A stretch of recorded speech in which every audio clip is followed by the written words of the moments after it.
10여 년간 떠나있던 서울살이를 뒤로한 채 지금은 친정엄마와 함께 카페를 운영하고 있어요. 고향을 떠날 때만 해도 꼭 성공해서 금이환영하리라 다짐했는데 결국은 이렇게 이혼을 하고 말았네요. 하지만 저는 그게 별로 안타깝지 않습니다.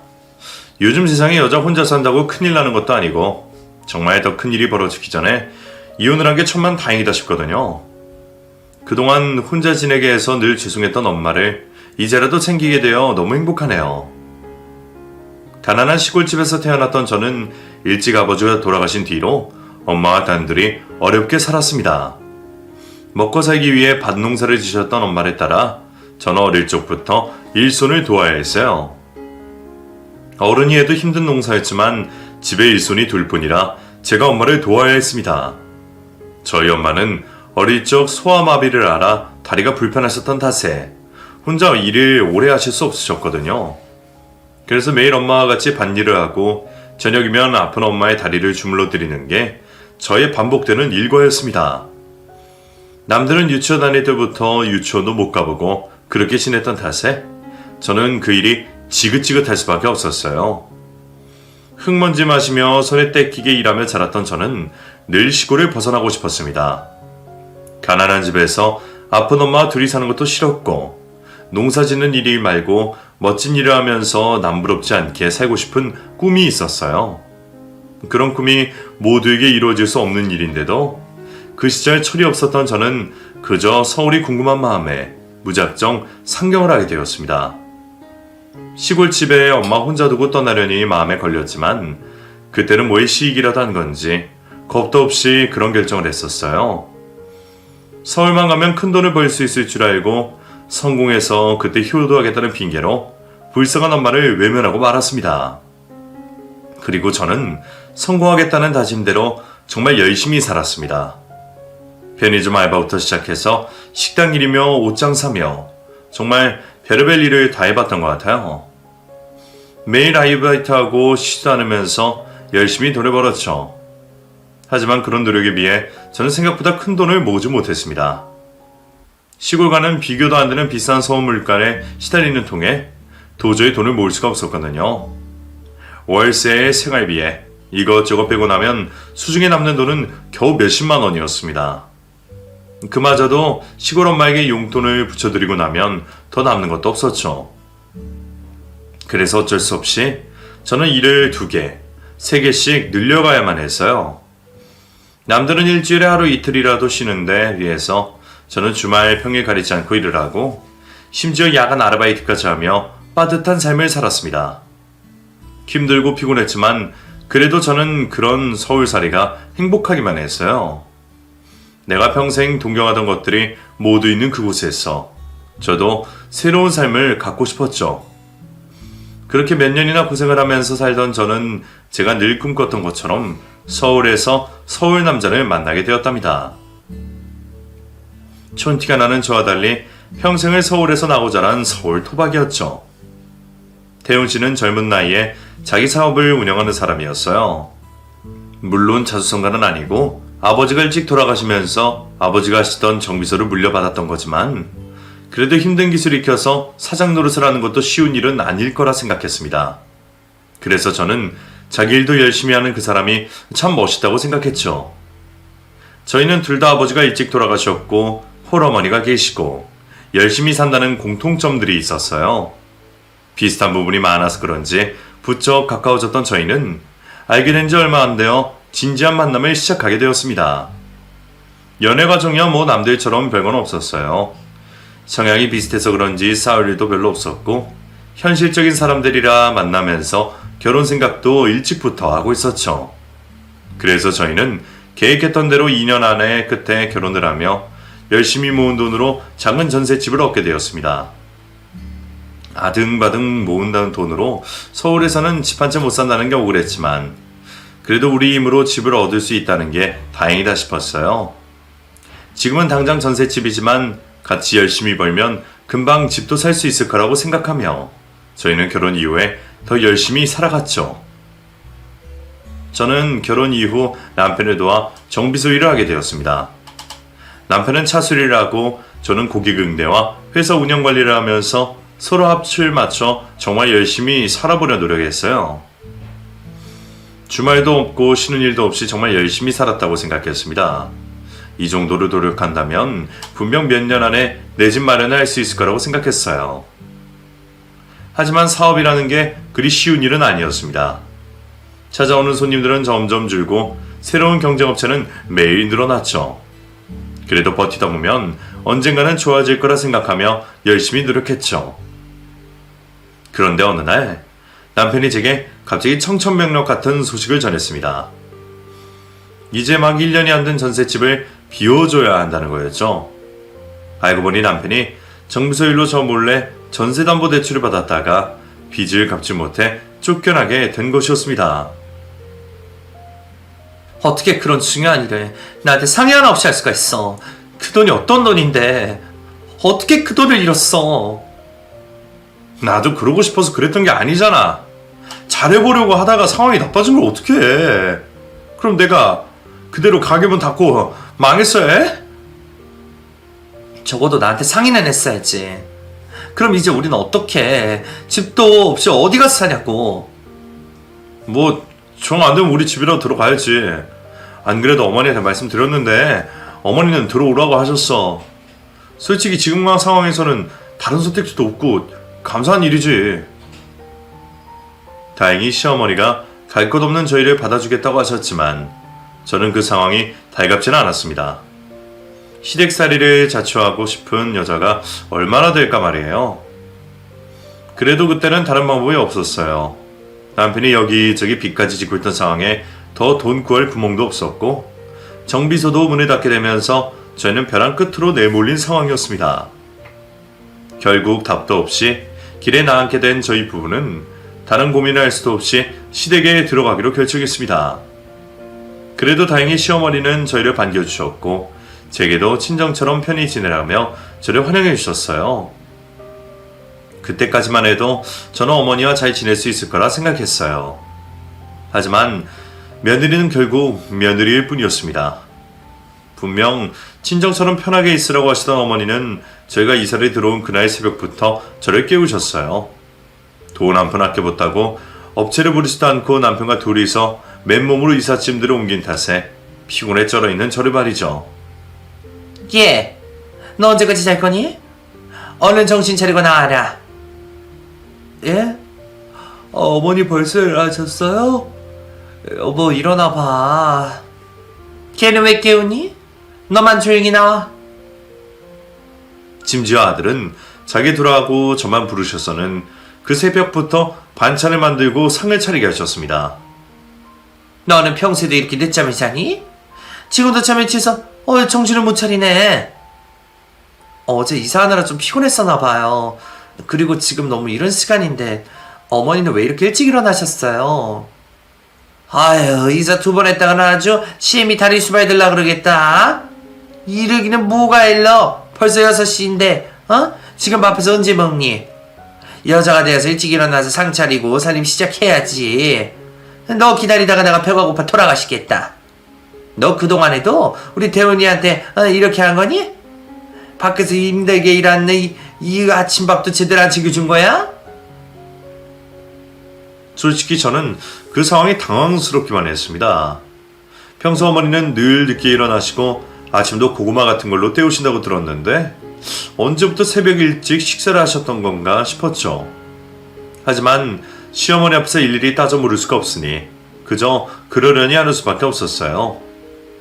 그날은 첫날이라 저도 정신이 없기도 했고 시어머니가 화내시는 건 아내라고 생각하며 그러려니 했지만 그날 이후로도 어머니는 자꾸 저의 허물만 들추시는 듯 했습니다.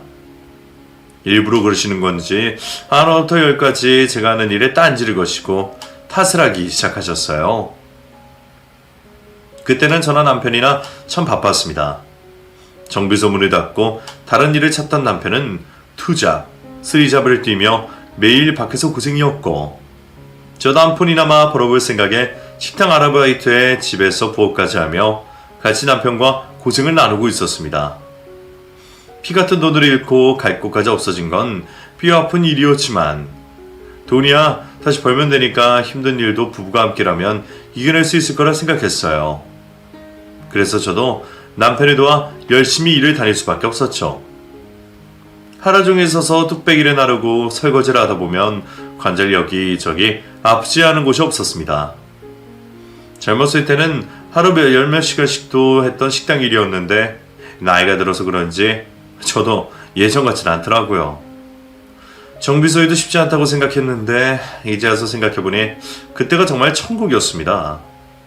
내 가게 운영하며 돈 버는 거랑 남의 가게 일해주면 돈 버는 건 천지 차이였어요. 작은 실수 하나에도 크게 욕을 먹고 괜히 마음 줄여가며 몸도 마음도 고생이었죠. 하지만 몇 시간씩 고된 식당 일보다도 힘들었던 건 다름 아닌 시어머니였어요. 너는 빨리빨리 안 다니고 뭐하니? 지금 시간이 몇인데 살림을 개판으로 해놓고 나갔어. 어머니, 저 놀다 들어온 거 아니잖아요. 저 일하다가 온 거 잊으셨어요?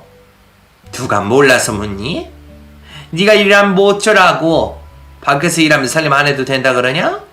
그딴 식당 일도 일이라고 지금 유세 부리는 거냐?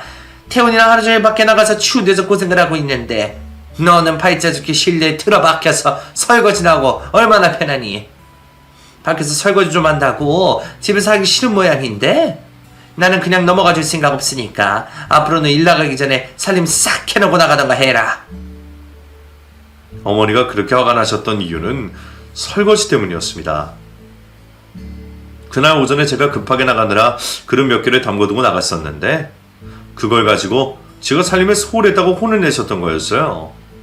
저도 나가서 일을 하다 보니 그럴 수도 있지 않나요?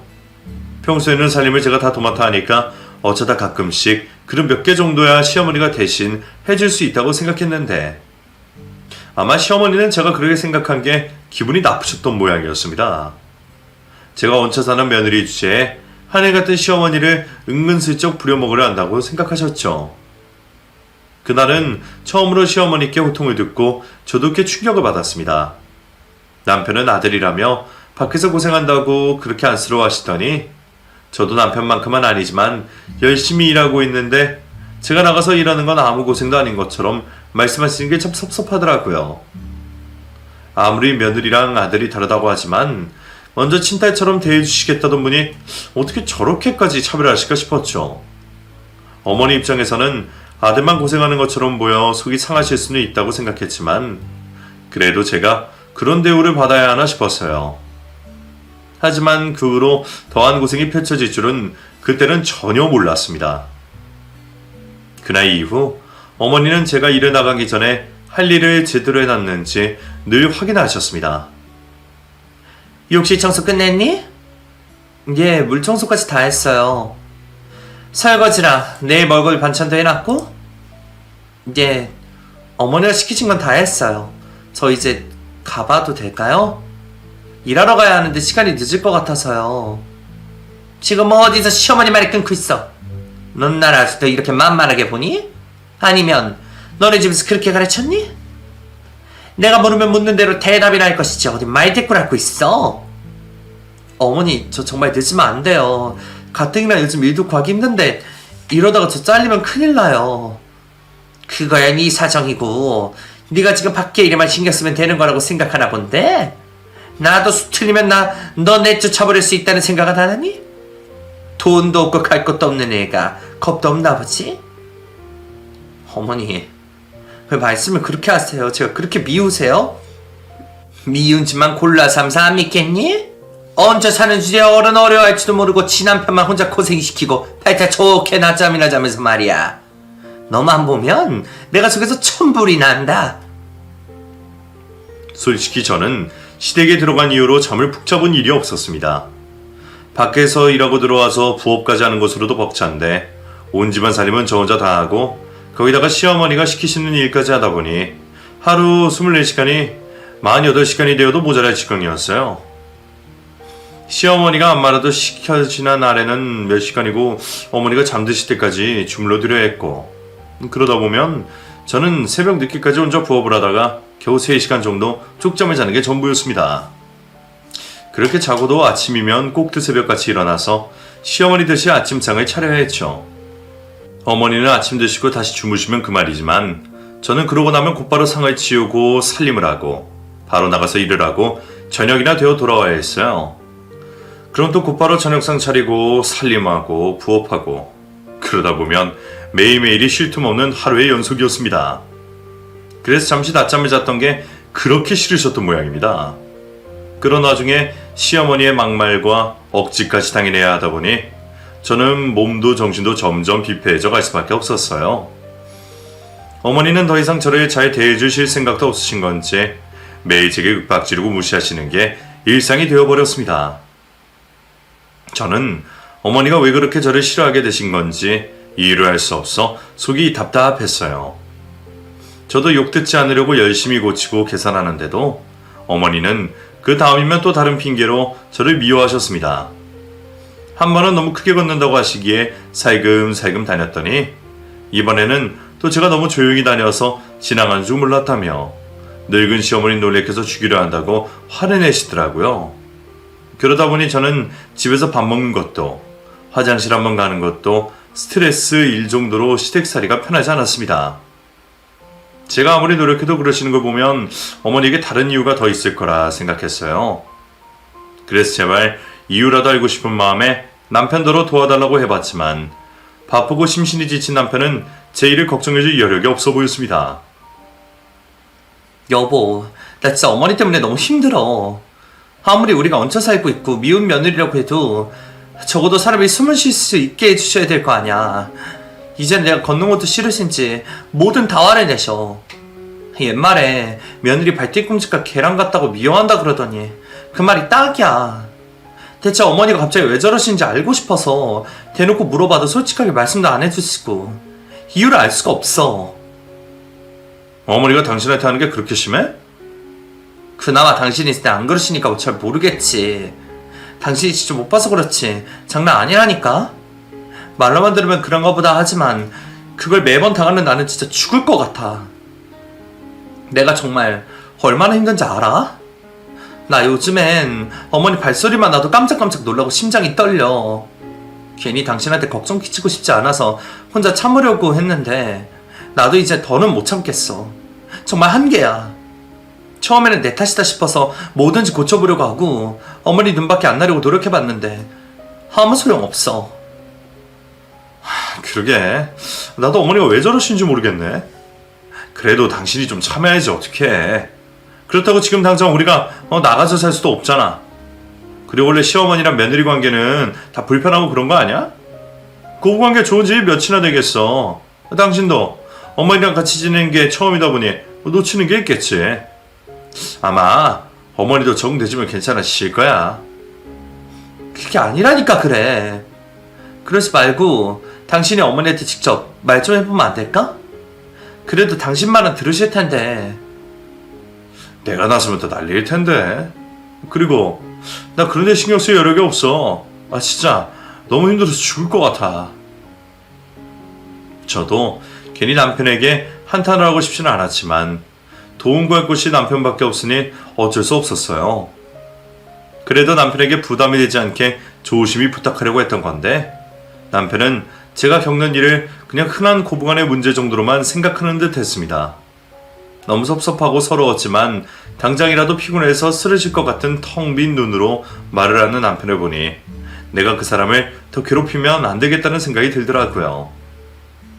그래서 결국 저도 더 이상 남편에게 그 얘기를 꺼내지 못했습니다. 그 후로 저는 억지로 참고 견디며 어쩔 수 없이 버틸 수밖에 없었습니다. 헤어지지 못할 거라 생각했습니다. 웃기게도 시어머니가 점점 미워지면서도 그 아들인 남편은 불쌍하다고만 생각했어요. 처음부터 남편이 무리하게 일을 벌리지만 않았어도 신혼집이 날아갈 일이 없고 시댁살이 하게 될 상황이 없었을 텐데 그때는 그 일을 남편 탓으로 생각하지 못했어요. 결국 내가 그런 시집살이 당하고 모욕을 당하는 게 남편과 결혼해서였는데도 저는 남편을 시어머니와 별개로 생각하며 방관자를 자처하는 남편에게 아무런 불평이 없었어요. 제가 바보였으니 누굴 탓을 하겠습니까? 그렇게 바보 같았던 저는 친정엄마에게도 제 사정을 전할 수 없었습니다. 하루아침에 신혼집을 날려먹고 시댁살이를 시작하게 되었을 때에도 저는 엄마에게 아무렇지 않은 척 덤덤히 말을 전했습니다. 엄마는 걱정이 되시는지 전 갈 곳이 없으면 시골로 내려오라고까지 하셨지만 제 자존심 때문에 저는 엄마의 도움을 거절했어요.